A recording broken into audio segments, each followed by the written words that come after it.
Goa Organics వారి skin care, hair care, wellness products కోసం AP, తెలంగాణలో డిస్ట్రిబ్యూటర్లు కావాలను వివరాలకు స్క్రీన్ పైన ఉన్న నెంబర్కి కాల్ చేయండి. ఆంధ్రప్రదేశ్లో సంచలనం సృష్టించిన తెలంగాణ కాంగ్రెస్ నేత వడ్డే ఎల్లయ్య హత్య కేసులో ఊహించని మలుపులు చోటు చేసుకుంటున్నాయి.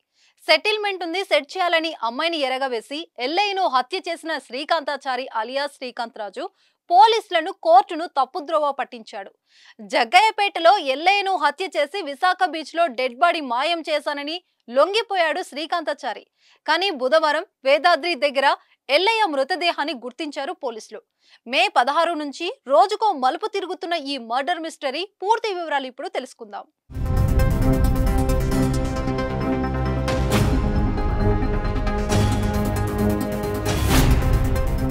తెలంగాణ రాష్ట్రం సూర్యాపేట మండలం యల్కారానికి చెందిన వడ్డే ఎల్లయ్య మాజీ నక్సలైట్. ఉద్యమంలో పనిచేస్తున్న సమయంలో పరిచయమైన తాడూరి శ్రీకాంత్ రాజుతో స్నేహం కుదిరింది.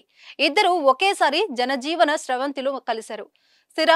స్థిరాస్తి వ్యాపారం ప్రారంభించిన ఎల్లయ్య కాంగ్రెస్ పార్టీలో చేరి అప్పుడప్పుడు ల్యాండ్ సెటిల్మెంట్లకు పాల్పడేవాడు. బాలెంల మాజీ సర్పంచ్ ఒంటెద్దు వెంకన్న హత్య కేసులలో ప్రధాన నిందితుడిగా ఎల్లయ్య జైలుకెళ్లి వచ్చాడు. సరిగ్గా ఏడాది క్రితం బయటికి వచ్చిన ఎల్లయ్య రియల్ ఎస్టేట్ వ్యాపారంపై ఎక్కువ ఫోకస్ పెట్టాడు. ఈ విషయంలో తన సహచరుడైన శ్రీకాంత్ రాజుతో విభేదాలు వచ్చాయి. ఎల్లయ్య కంటే ఎక్కువ నేర చరిత్ర కలిగిన శ్రీకాంత్ రాజు ఎలాగైనా ఎల్లయ్యను మట్టుబెట్టాలని చూశాడు. అందుకు సినిమా లెవెల్లో ప్లాన్ చేశాడు. అందుకోసం ఒక జంటను కూడా సెట్ చేశాడు.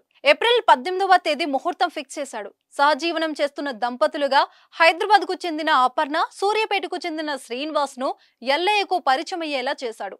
నన్ను మోసం చేసి శ్రీనివాస్ 20 లక్షలు లాక్కెళ్లాడు. ఎలాగైనా ఇప్పించాలని అపర్ణ ఎల్లయ్యను ఆశ్రయించింది. దీంతో రంగంలోకి దిగిన ఎల్లయ్య శ్రీనివాస్ ని బెదిరించి డబ్బులు ఇచ్చేలా సెట్ చేశాడు.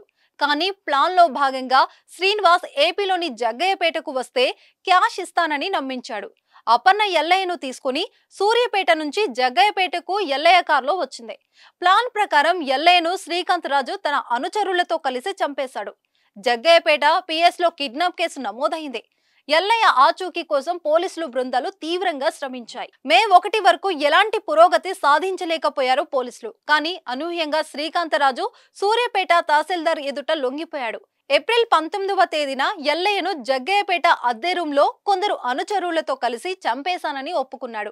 ఎలాంటి క్లూస్ దొరకకుండా డెడ్ బాడీని, అలాగే హత్యలో పాల్గొన్న వారందరి దుస్తులను, ఎల్లయ్య మృతదేహాన్ని చేపలు తరలించి ఐస్ బాక్స్ లో పెట్టి వైజాగ్ బీచ్ లో సముద్రంలో కలపాలని చెప్పాడు.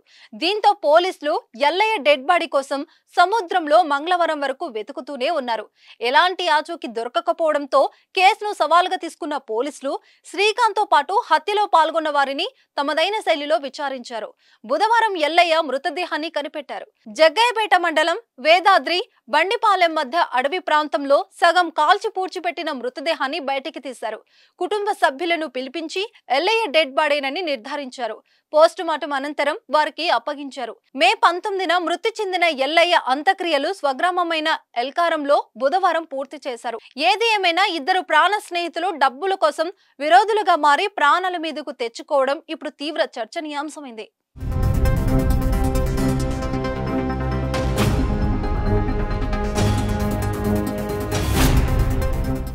సుమన్ టీవీలో మీ పర్సనల్ అండ్ బిజినెస్ ప్రమోషన్స్ కోసం కింది నెంబర్కి కాంటాక్ట్ చేయండి.